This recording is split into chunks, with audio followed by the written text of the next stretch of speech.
प्रचण्डं प्रकृष्टं प्रगल्भं परेशम् अखण्डम् अजं भानुकोटिप्रकाशम्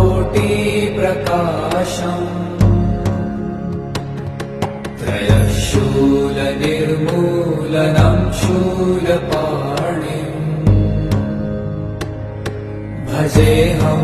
भवानीपतिं भावगम्यम्